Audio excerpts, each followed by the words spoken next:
that you're trying to Yeah. overcome. But Yeah. you were sorry, you were just getting into it. So go ahead. Yeah. After kind of like listening to you yesterday, I think what's happening for me is that when it comes to the editing section of what I do, it's quite time consuming working with the books. I get some editors to help me. They don't always edit to the standard that I want. I still have to check over their work, and I always find something that I'm glad, that makes me glad I checked it. But because I'm doing the editing, I find it difficult to kind of find the time to focus on the building of the business. So that's like, with when it comes to the editing, sort of like trying to juggle my time, and I'm just trying to kind of shift out of that zone where from the editor to CEO, I want to be CEO of the company where I can sort of like do some exciting things like you do. But yeah, kind of like bogged down with the I don't want to call it bogged down because it's not that I don't enjoy it, but I don't want to be doing it all day long. So I think, it's that on one side of thing. And then so because I recognize that I could, rather than sort of like working with people one-to-one when I'm doing the coaching, if I had a community, eventually I would get to economies of scale, and it wouldn't take as much of my time to service those clients, no matter how many they were. If I build a community, but it's kind of like, well, the editing needs my attention. I've got this new thing that I'm trying to build at the same time, and I think that perhaps processes or systems or something like that might be the answer, especially if I don't have the funds to employ someone full time. Yeah, well, Does it's that all make about being sense? efficient with the time that you have and the time that you're delegating or sustaining towards those different individual teams. So your question seems to be more like, how can I stop working in the business and how can I start working on the business? Is that fair to say? Exactly. Yeah. Okay. So what would it look like if you were able to, or what would it take, I should say, for you to get it where the editing is not relying on you?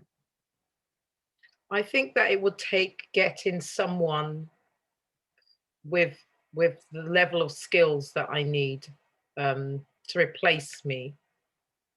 That's the only thing that I can think of. Okay. So how would you take the skill that's within your head? Because realistically, we both know that it's not feasible necessarily to just throw your brain into somebody else. So how would you be able to replicate that as close as possible to where you could at least get it to like an 80% quality of what you are until they can gain proficiency in that role? Yeah. So through training someone along the way, and I have started to make steps towards that. I wouldn't say that I've started to do that, but I have started to make steps towards that with one of the editors that I work with. I've told her that, I want to meet regularly and I want to look at some of the work that she's done, and we discuss, some of the changes I would have made. So that's one of the things that I've been thinking of doing. And then the other thing is I was thinking of launching a whole new thing again, a Okay. network for editors. A network and kind of continuing professional development network for editors. And through that, I may be able to find and train and, get the kind of editing expertise that I need. But that's another plate to spin in the air. Yeah, it is. You can do a lot of things. I mean, honestly, you could build a multi-million-dollar company with only working, 4 to 8 hours a week. It's realistic, but can you be 100% focused and have very concise goals where when whatever effort you're putting into the company, you know for a fact that you're going to get a return on.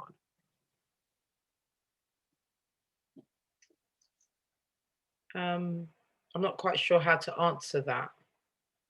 Okay. So do you have a priority list?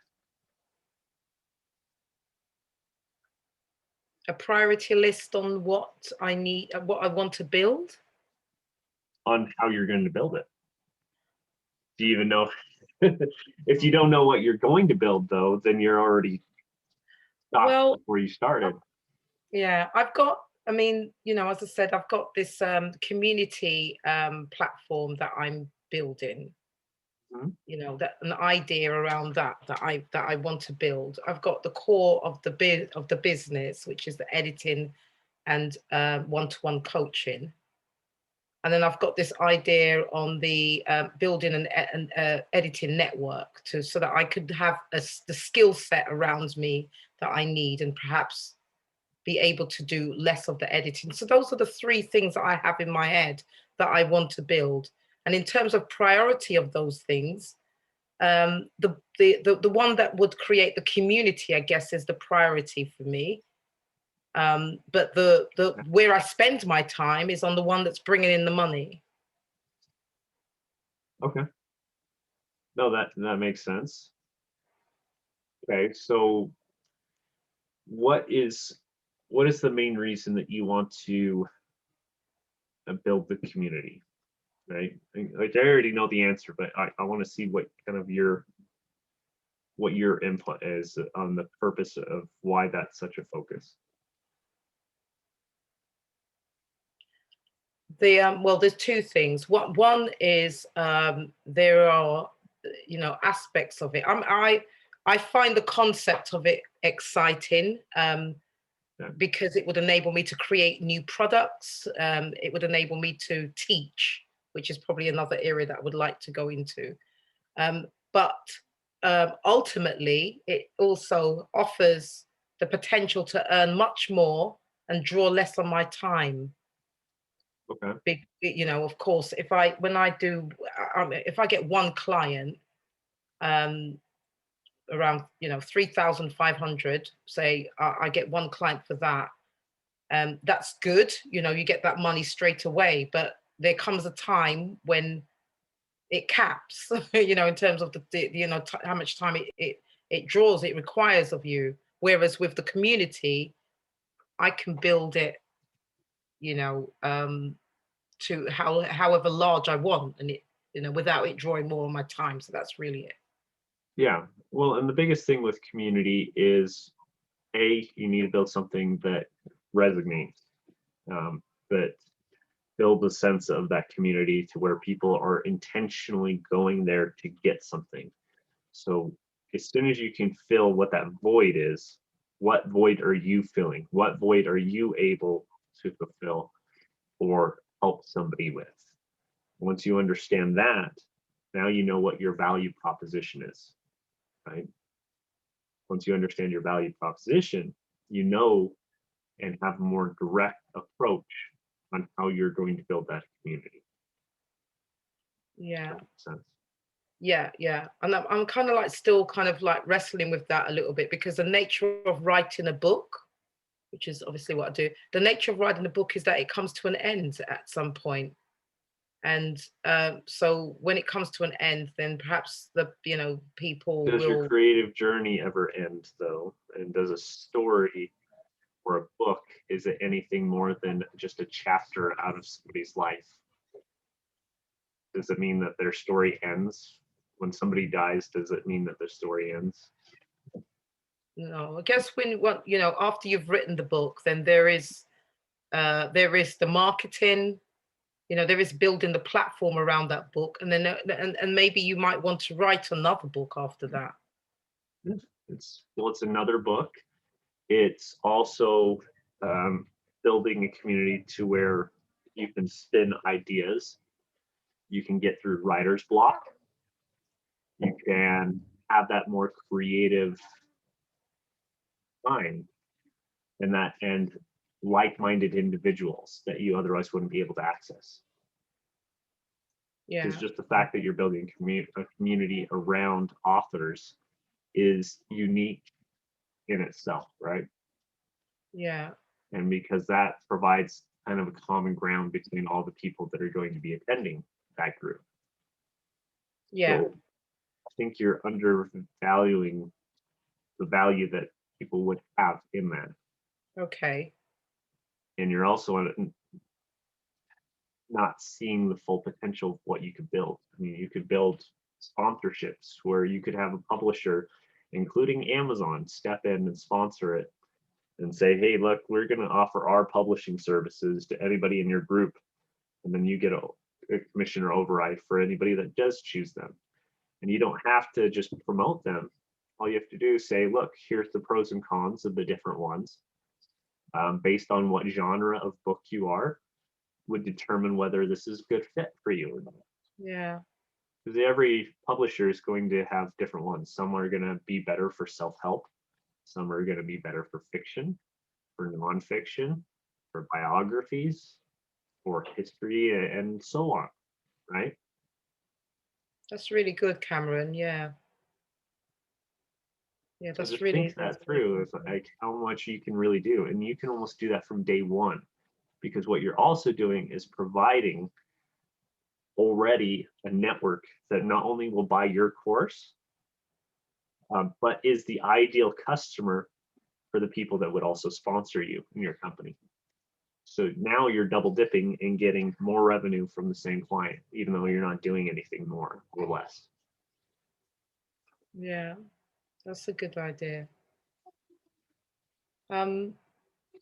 Yeah. I mean, the vision that I have for that community is that because it's the concept is around it's called the book gym. And so the concept is all around breaking things down a step by step.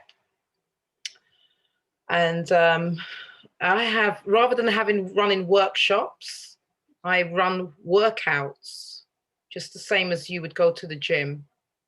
So it's kind of a fun way of approaching the writing of a book. But one of the questions I've kind of like been toying with for some time is whether whether I be the sole developer of the content. Like I see a lot of communities out there where they have people, they have other experts kind of like pouring into it. And, I think it seems a little bit complicated to me as to how the economies of, how that would work, like in terms of pricing and paying these contributors and stuff like that. But No, that makes sense. oh, Yes, you can have a hug. Okay. Are you leaving? Yeah. Go have fun. oh, Okay. Love you. Have a good day. Raylan, come here.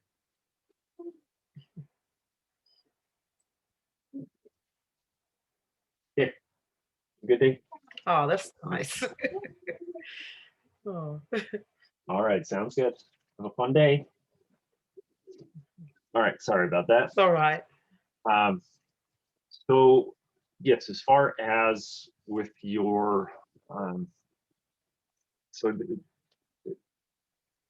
just for the sake of, since I was a little bit derailed there, reword the question and that, and just to a simple sense, Yeah. like what is the next kind of challenge that you're trying to? It was just about creating the courses, kind of the training workshops. I've seen a lot of communities that bring in content and trainers, sort of like from other people, other experts. So have you built any courses yet? Not yet, no. So there are a couple of ways that you can do it. There's avenues like through other platforms, which you can also use as a sales funnel to lead back to your pages. So typically I would build a course on your own page, because at that point you retain full control, full equity of that entire course. Yeah. You can host some of the videos on like YouTube or Vimeo or any of those other ones. There's lots of different services in that category. Either way, I would keep them It's just so that way you retain full control. So if something happens, YouTube decides to shut down your video for whatever reason, you still retain all of those, and then Yeah. you just store them for later use or later editing, so on and so forth. And then on Udemy, you'd be able to create a course that provides some free tips and tricks that kind of guides through a basic overview that is just enough to get them interested and to build that rapport that you know what you're talking about, but not enough to where they're like, okay, I'm good. Right. I don't need to buy your course or look into you at all. So once you get that hook in, you've now built that rapport, and now they're going to go back to your web pages and participate in more curriculum or intentionally pursue after you. That makes Right. sense? Yeah. Yeah. It would be the same thing for your YouTube videos. You could do simple tips and tricks. And every so often, you just record a simple little YouTube video or Instagram story or whatever else that goes over a new trick or a simple tip or whatever else. Same with TikTok. Simple 5-second clip. Say, hey, have you looked at being becoming an author? Here's something that you would need to know. Yeah. The biggest thing is just getting started. You will never write your story all in one day. So just take little steps. That create a system to where 20 minutes a day you are going to be writing. If you'd like to get more information on how we can take that and get you to a published work of art or that, then check out our Facebook group for like-minded individuals who can help build the rapport, help you get through writer's block, and gain massive amounts of value from. So look forward to seeing you on the group. Simple as that. Yeah. It really Yeah. is that. Yeah. Okay. Yeah. Yeah. So you're just overthinking a lot of it. Yeah, I think I am. I think I am. Yeah. And then that's what makes you indecisive, because you're thinking so much and then you don't act. Perfectionism is the I hate enemy that. of progress. Yeah. Yeah. Yeah. So it literally means that if you try to get everything perfect, because nothing will ever be perfect, nothing will ever be 100% the way you want it to. So you set a deadline, say, hey, I'm going to work on this, or I'm going to do this content. And whether I hate it, love it, think that I have bad hair or had something in my teeth or whatever, you're going to publish it. Yeah. And you're going to have to do it, and you're going to squirm so bad sometimes, because then you'll be like, oh my goodness, I just rambled or whatever else. But the fact is by publishing it, you still kept your commitment. You still Yeah. built confidence in yourself, and you're still building confidence in your ability to do it. And Yeah. the polishedness comes with time, right? If you put a rock or a rough rock into a tumbler, it doesn't become smooth just over a 10-minute period, right? Mm. It's literally a full day or so of being ground down, and that consistency of doing it that makes Yeah. it a smooth polished stone. Yeah. So you Yeah. just need the consistency if you want, Yeah. if that's what you want. Yeah. Okay. And have you got sort of like any tips on processes, on building processes, on? So I have a whole mind mapping thing. I'm actually trying to build a course around this, because almost every single time without fail, that seems to be a question that comes up, Right. which also is a great way to determine what content or what courses that you need to build. What Yeah. questions do you get the most? What problems have you seen are consistently a problem that you can replicate into a system, create a course around it, and then be able to emulate it? Because repeating yourself gets tedious. Hmm. Repeating yourself doesn't do you any good. And in fact, you burn out after a while, right? That's true. Because it takes all the fun, it takes all the passion, it takes all the joy. So if you can systemize that whole process where you're like, hey, look, that's a great question. Go to this, go through my course, and then I will let you know what the next steps are, or you can let me know what questions you have back for. Okay. It also keeps them from, one, it'll allow you to see how committed to the process they are. Are they going to follow through with it? Do they finish the course? Are they willing to make a monetary investment? Are they just trying to take a bunch of free advice from you, right? What it is. Allows you to kind of filter through that to say, okay, what is serious? And if they don't go through the course, then you follow up with them. It's like, okay, what stopped you? What kept you from doing this? Well, I wanted to do it, but I just don't know when. And I'm like, okay, do you think that doing what you're doing now is going to help you accomplish your goal or dream? Is what you're doing that important? Because if it's not important to you, if it's not a priority to you, then I'm not going to be able to help you no matter what. It's the same with your business. If your business is not a priority, if you building this is not actually your passion, and it could not be, who knows, you could end up running a full nonprofit medical facility in Timbuktu. I don't know. That could be your real passion in that, but the fact is you're the only one able to answer that. And so my job is kind of a consultant, and your job as a consultant to ask the difficult questions. Say, okay, what is your priorities? What do you want? What are you trying to obtain? And then what you're doing is just proposing the right solution for them. That's why I also hate salespeople or consultants that are salespeople, because they're not consultants. They're literally just selling whatever they think or whatever benefits them, as opposed to what's best for you. Right. I find that when you sell what's best, not only do you build rapport, but you build a lifelong customer. Yeah. Because if I take you and you become essentially Amazon, well, I can safely say that you're pretty indebted to me at that point. That's true. And people tend to feel like that anyway. So you feel like exactly.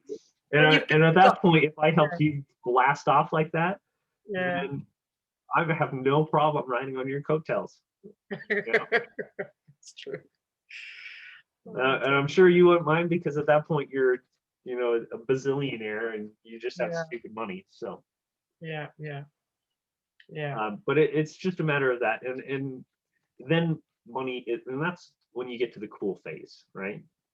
And granted, you will go through different cycles. Like 2020 was a cycle that put me into an area of discomfort for a while, and I almost missed that discomfort because I felt that fight or flight, and I had to decide whether I was going to call it quits, throw in the towel, or make it work.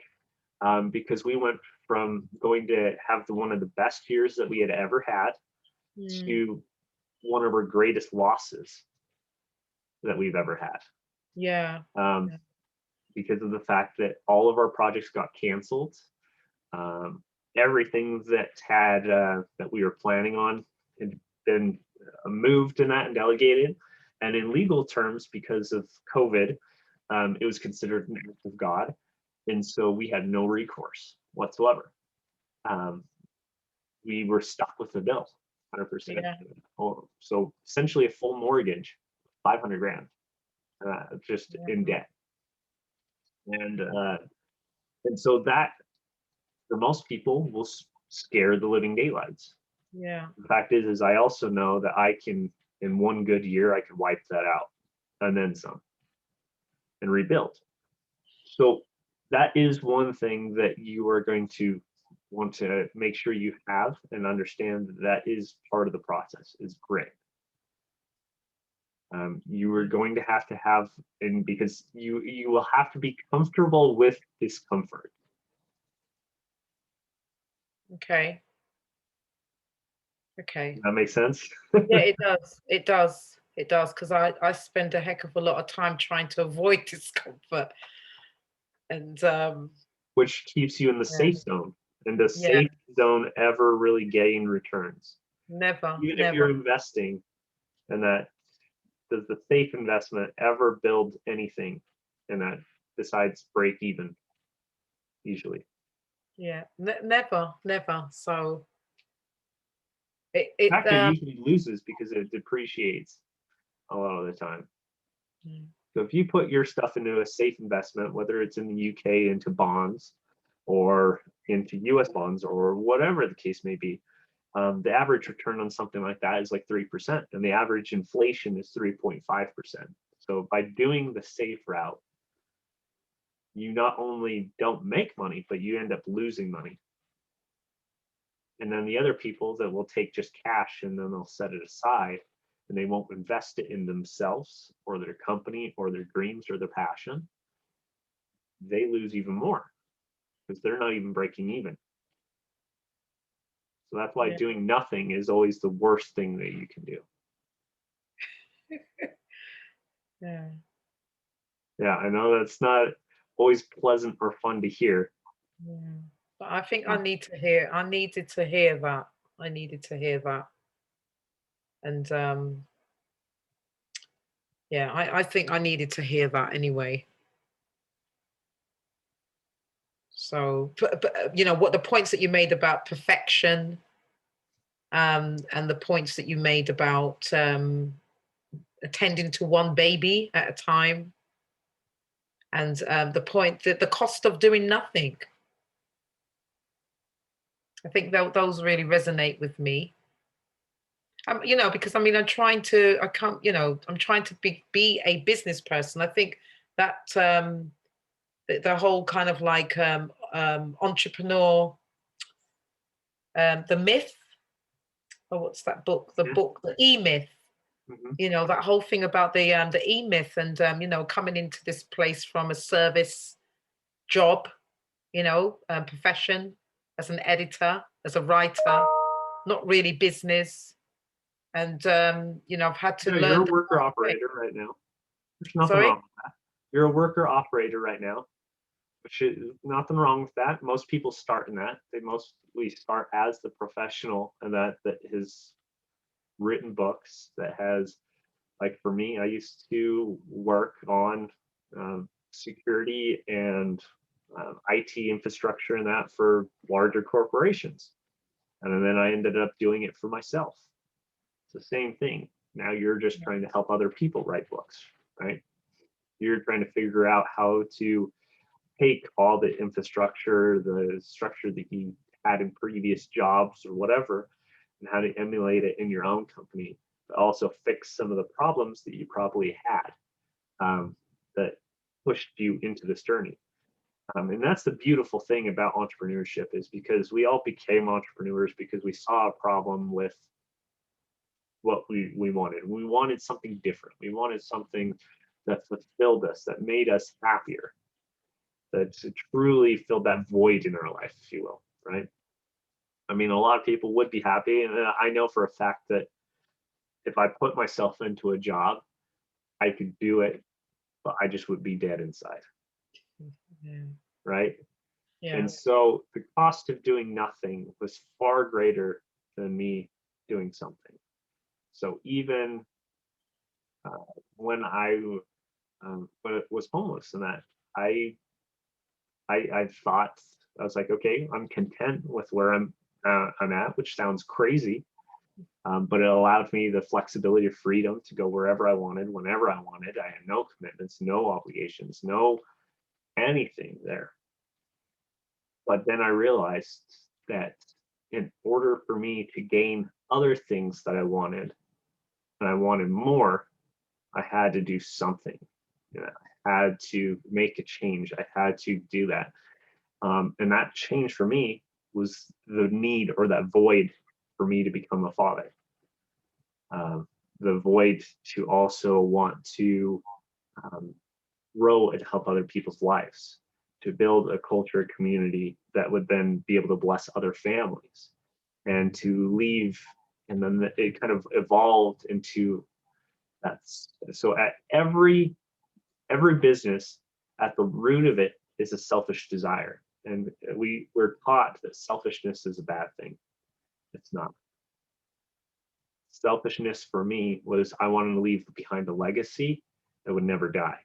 I don't really care if it's my name that's attached to it, because it's not vanity. Okay. So the selfishness for me is I want my life to matter after I'm gone. Sure. I want the ability to say, hey, I was able to impact this person's life, which then was able to bless their family, their friends, their prosperity.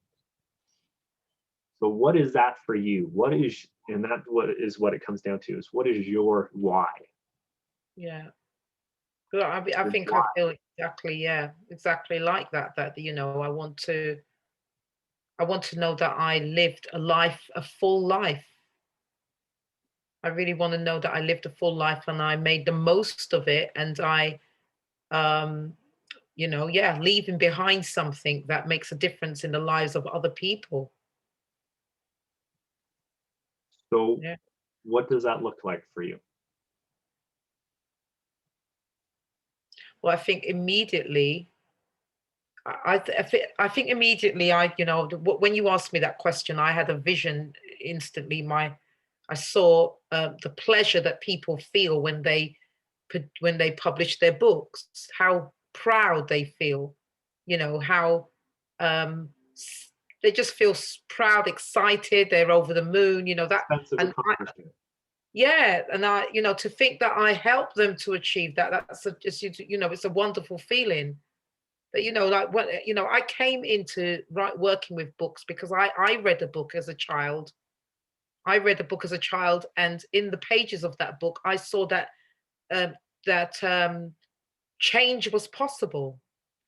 I saw that life could be better, and that we had the power to make choices. That excited me because where I was coming from, we didn't really, that wasn't the mantra, that wasn't taught. You're born this way, and you just go through life that way, and you stay that way. From no kind of aspirations. But when I read that book, I saw we were powerful as human beings. We can make choices. That's exciting. That you can choose the trajectory of where your life goes. You have that power inside you, and I got that in the book. And so I see the potential that books have in kind of stirring up that vision and inspiration and that hope in the lives of other people. I mean, that's probably something slightly different, but because it's not like, I don't see how it's always directly linked to quite what I'm doing. It's not like I'm helping people to write personal development books only. They write whatever they want to write. But I'm excited by the potential that we have to make choices. That's why I love business, because we can create things that didn't exist before. That's super. Yeah, that's just amazing. Well, did you not notice the kind of the energy shift that you just had just in Yeah. Yeah. And when it's feeling like it's not going like that, I get really down. Yeah. Well, it's because it's not coinciding with it. There's something. So anytime you're feeling wrong, it means that you are not seeing something, that you are not um, truly in tune with that why. Because when you're in tune with your why, and watched you go into your why, and I watched you actually retract and almost talk yourself out of your why for a second. And so you went on this little roller coaster right there. That's Yeah. life. But Yeah. you're you are your own worst enemy at this point. Yeah. Like, and I hope you like just you going through that, and I'll send you the recording on this so you can see kind of how you're talking with passion, and then how you intentionally almost sabotage yourself That's the pattern. Yes, Yes. because I want you to identify it so you can fix it. Yeah. Yeah. Because right now that's what's holding you back. It's frankly yourself. Yeah. You know that. I know that. Yeah. So how do we fix it? Right? Yeah. How we would fix it probably, and the best thing would be to build confidence in yourself, and then also make sure that whatever you are putting on your priority list is in tune with your why. Right? And then you're going to need accountability to ensure that whatever you're doing is working towards that sense of accomplishment, that why. Because when you're not, you'll get depressed. You will wonder what the reason is for all of this, right? You will get hard on yourself. You will beat yourself down. And it just becomes that detrimental spiral. Yeah. And then because of that pain, because that's what causes that, right? What causes depression is pain. And so because of that pain, you will retract and you will go back to your safe cocoon, which is a lot easier than doing something, right? Yeah. So that's why I said you have to get comfortable with discomfort and that to push yourself and understand. So whenever you are doing something, all you have to do is remember, how is this in tune with my why? Mm. What is this accomplishing for me? What is this going to get? And when you see the destination, and whatever pain you're going through doesn't really matter. It doesn't bug you Yeah. because you see the destination. The problem is you're threw yourself off the deep end into the sharks and that you're having a shark chew on your leg and you're wondering what on earth am I doing? And because you don't see land or anything and you're just panicking trying to get the shark off your leg as opposed to figuring out the solution, right? And it might be that you're like, hey, you know what? I need to focus on getting to the boat first, or I need to focus on um, figuring out what is causing them to bite me in the first place, solve that issue, and then see how, but you never lose sight of what you are trying to get to, right? Which is the boat to get to whatever your destination is. And the island or the safe land is never the final destination. I know that's a stretched out metaphor, but you get the point. Yeah. Um, Yeah. yeah, it's just a matter of making sure that whatever your priorities are, how it fits into your mind map. And then when stuff gets thrown into the works, you do have a shark that decides to bite you. You do have a wrench that gets thrown in your gearbox, whatever the case may be, right? Whatever metaphor you want to use associated Yeah. with that.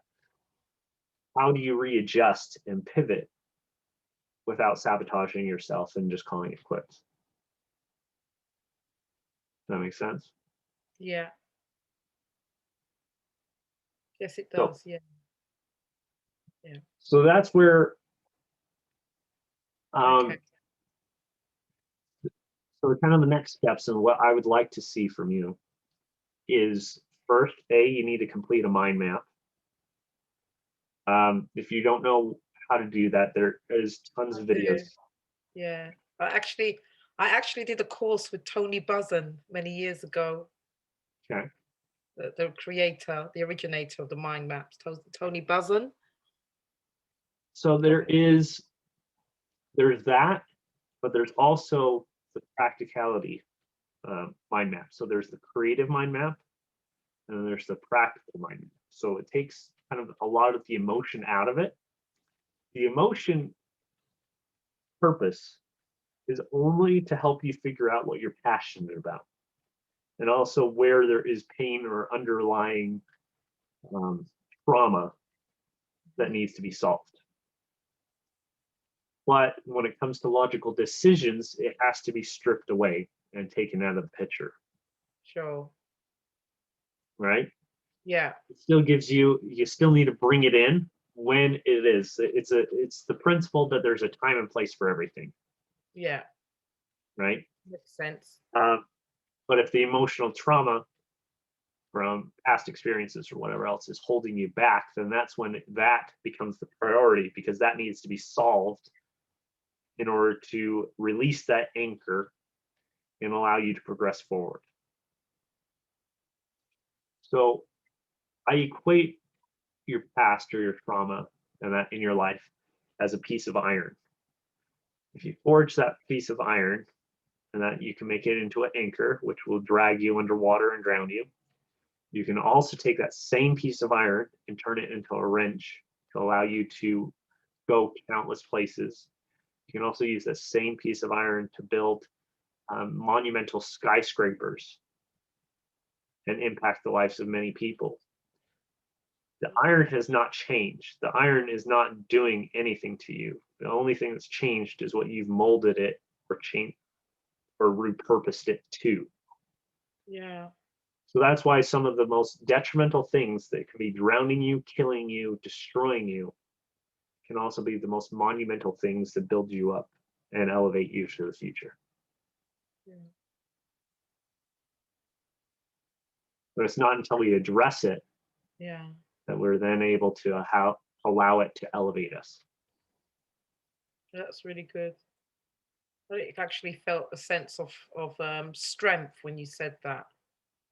Like, the difference between the anchor and the wrench. That's Yeah. powerful. Yeah. Well, I had a lot of trauma in my own life that that I had addressed. That was the main reason that I was holding myself back. I didn't think that I deserved to be happy. I didn't think I deserved to be successful. I was always told that I wasn't worth the dirt under my feet. I was told by that by teachers. I was told that by parents. I was told that by friends, or what I would consider to that at that time. Um, and that wears on you, and you start to believe it in a lot of regards. And it wasn't until I full on addressed that insecurity within myself that it then became a power or tool of empowerment to help other people, because that came in tune with my why. My why was I never wanted anybody to feel as helpless or downtrodden or as worthless as I did.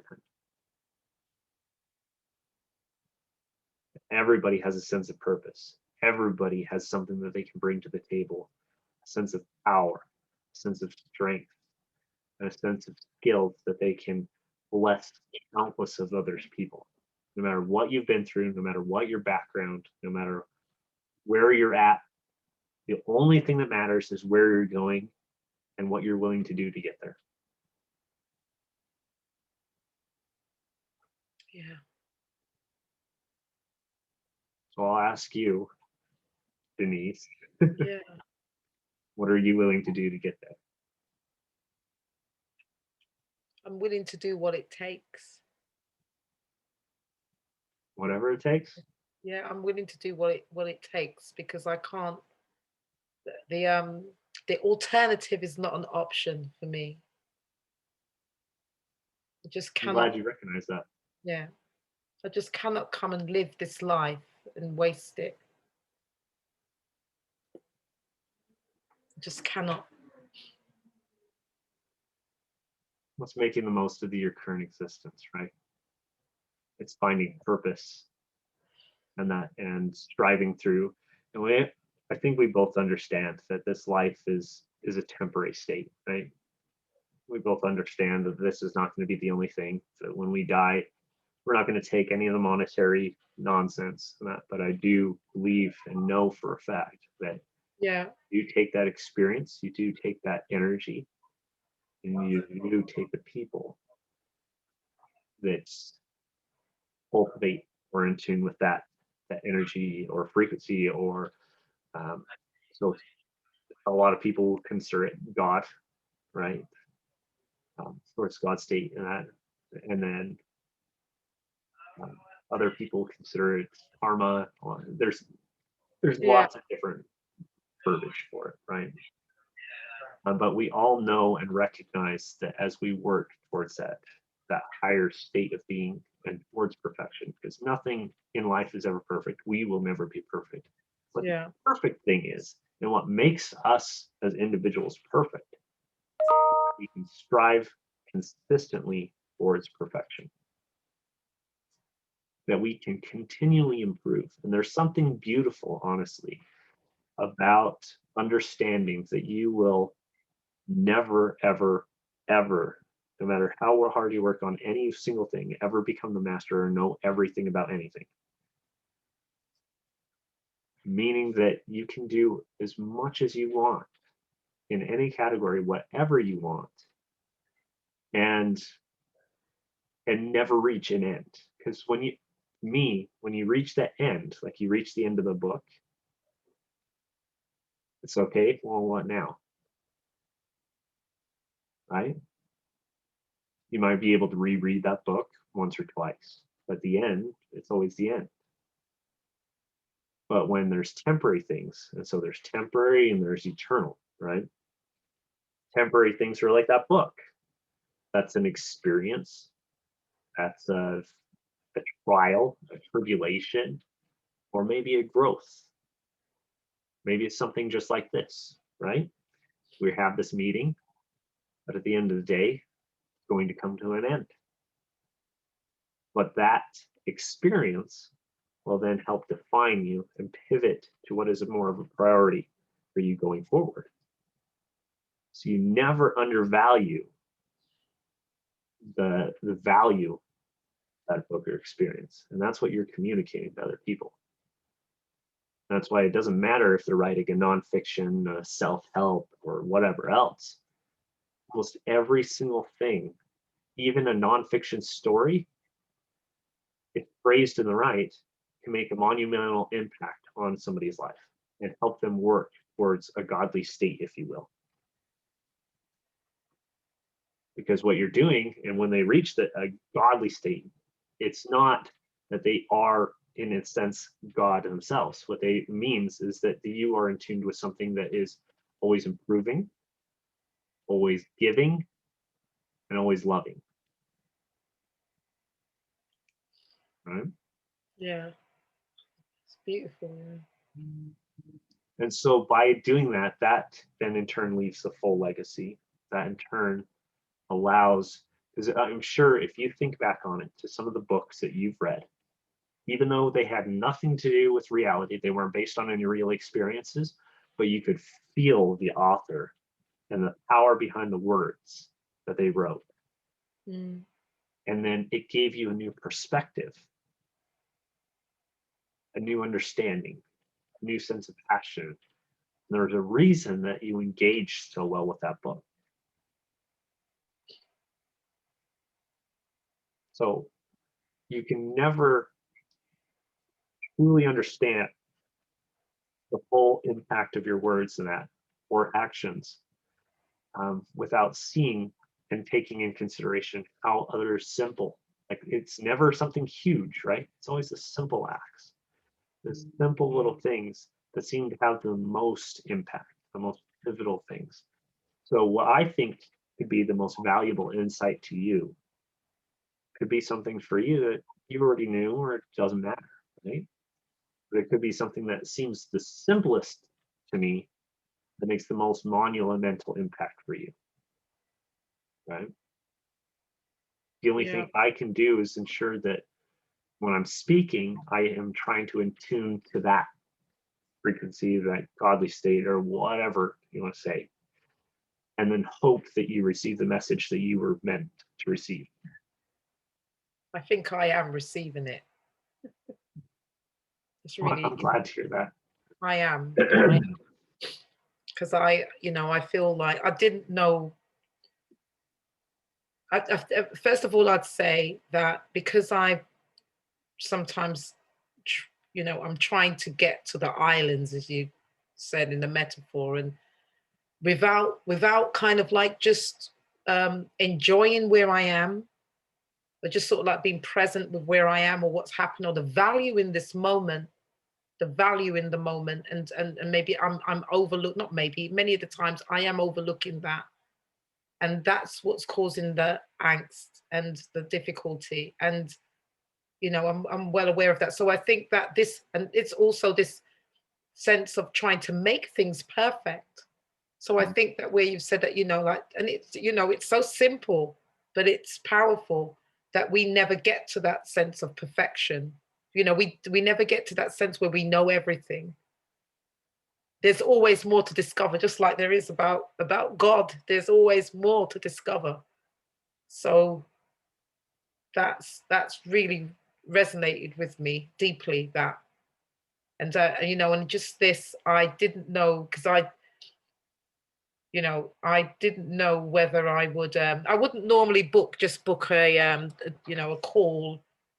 I just tried to get on with things myself, tried to make it work myself. But I prayed, and you know, I prayed and I asked for help, and I thought I'm going to take this opportunity to ask for the help. Why I put my hand up in the clubhouse, which was quite out of character. Yeah. And so I feel like this is giving me the answers that I need. Awesome. We don't do this in a bubble, do we? We bring our whole selves to whatever it is that we do. So you can't build a business without yourself, you know, like, you know, you need to contend with yourself. And if there are issues there, then it's going to come to the fore. So, Well, if you leave yourself and if you don't bring your whole self, then you have detached yourself from reality. You've detached yourself from your mission in that. yeah, So just think of it as if you left your leg at home, you're not going to function as well as you would have, right? But that leg for you, you might see that it had a blemish, that it wasn't perfect. You didn't really like how it worked. Walked with a slight limp or anything, or the knee was starting to go out on it. So you're just like, you know what, forget it. I leave it home. I don't like it, and I'm afraid people are going to judge me for it. Well, I mean, people are going to judge you a lot more for having not a leg, right? We can't deny what we have or what we've been given. And so we have to have appreciation for all things that we have, that we've gone through. And so a lot of people, and this is the biggest thing that's helped me in my shift in mindset, okay, is people always think that or things happen to them. But the reality is things happen for you. Even the trauma, even the trials, the horrific things that has happened.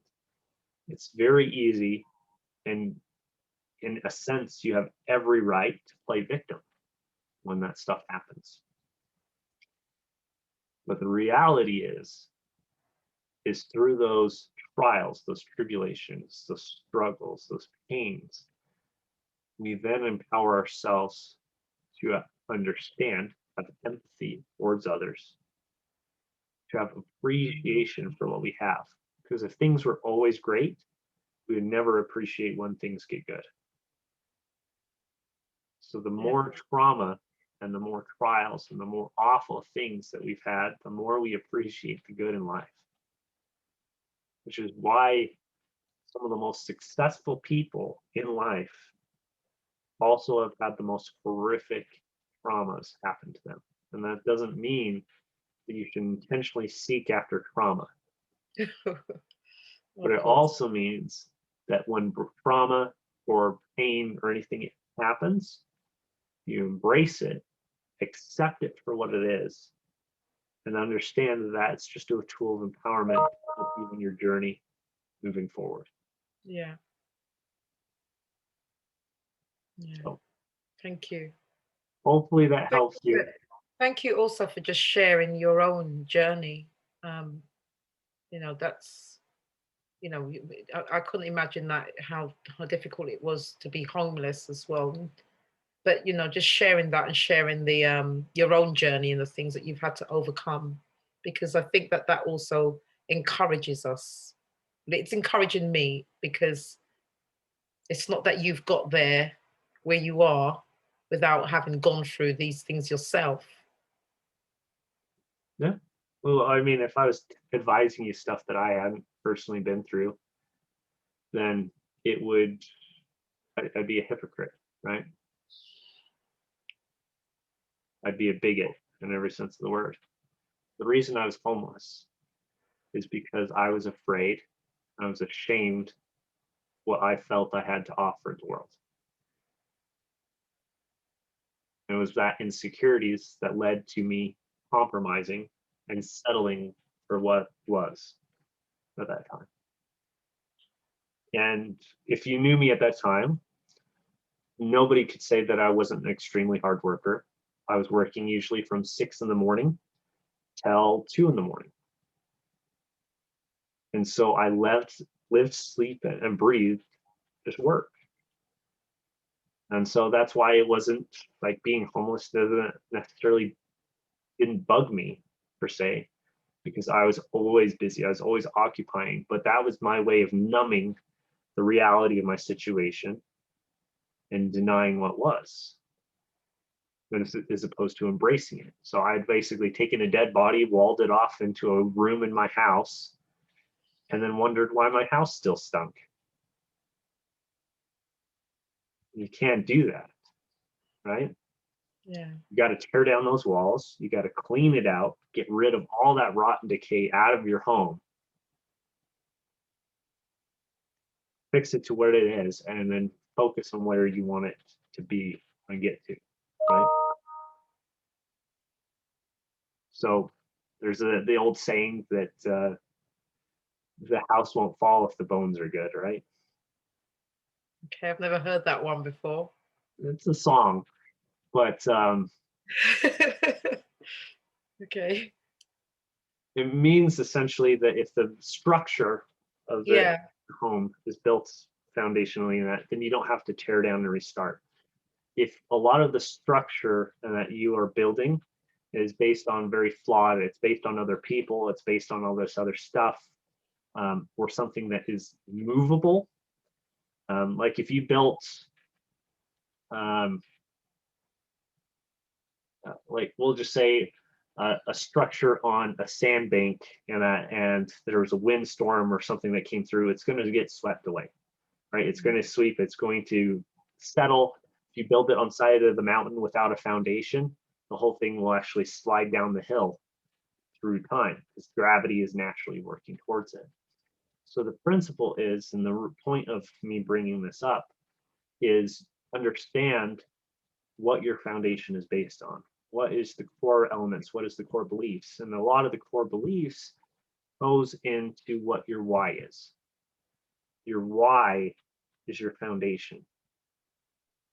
Now, if you're basing your opinions on anybody else, if you are basing your self-value, your self-image, anything to do with you on anybody else whatsoever, then you've built your foundation on it unstable, which Yeah. means that you are going to have to tear down and rebuild.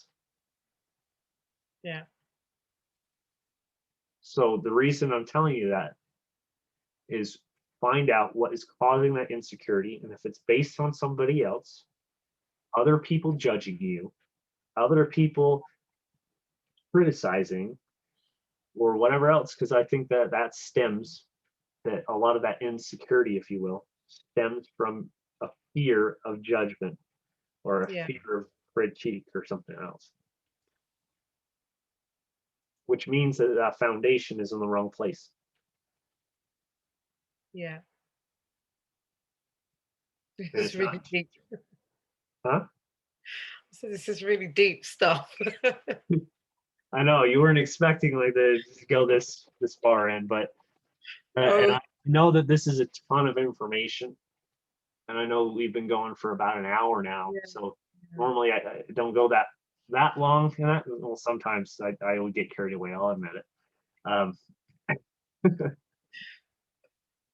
But I think that it's important for you to at least just have some of the core foundational pieces, Yeah. um, and then know how to at least have a path going forward, right? So if I threw up everything that you just needed to do to be successful or to bring this into fruition, then you would be so overwhelmed that you wouldn't even know where to start for mind mapping. But if you do focus right now on the core, which is foundational, getting your foundation in order, getting in tune with your why, letting go of anything that is outside of your why,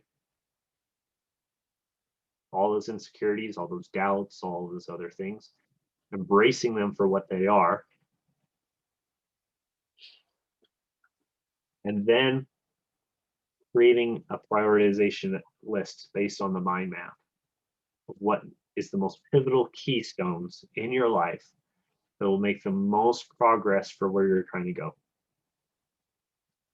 So when I mind map, I will say, hey, my goal or my why is in the middle, right? So your why, what Yeah. you're trying to do, the legacy you're trying to leave behind is what always goes in the middle, because that will never really change.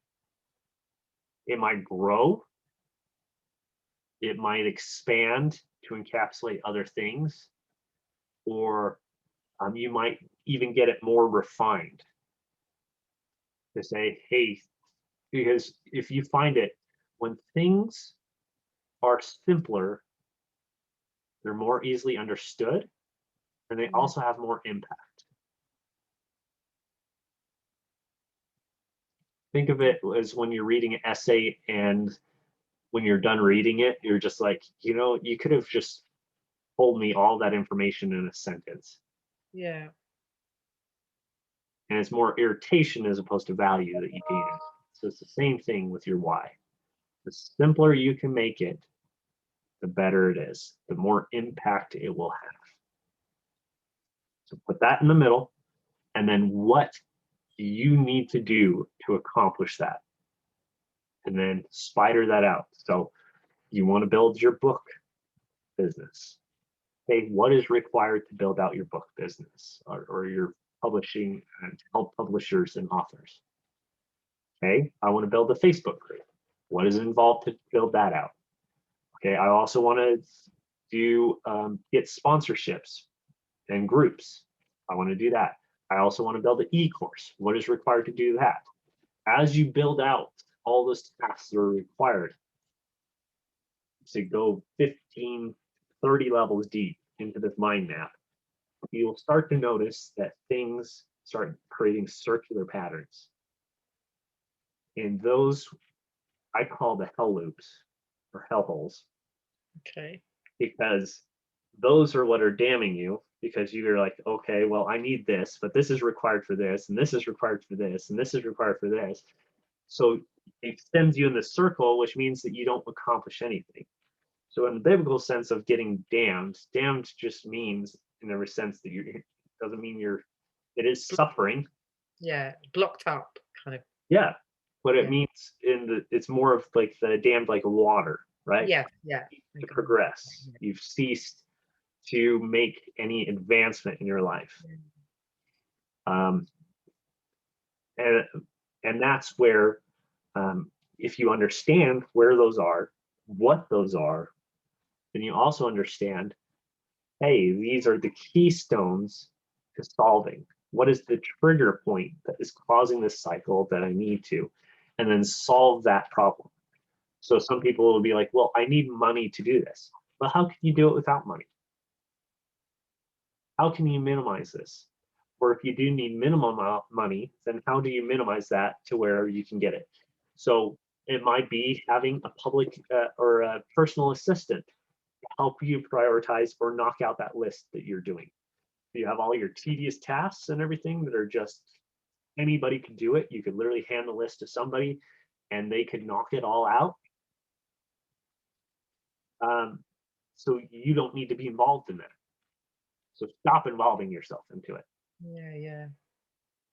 Focus on what's making you money, which then frees up other assets, which then allows you to pay somebody from Fiverr or whatever else.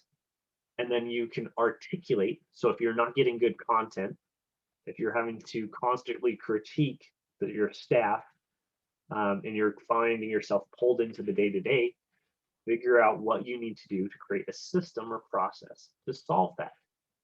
Here's the clear expectations. Here's what I'm doing. Here's what needs to be understood. And then also, the most important thing is here's the core values and the non negotiables that I need to find in somebody so I know that they are qualified and going to be able to do the job. So you can say, here's the non negotiables, and here's the things I can teach.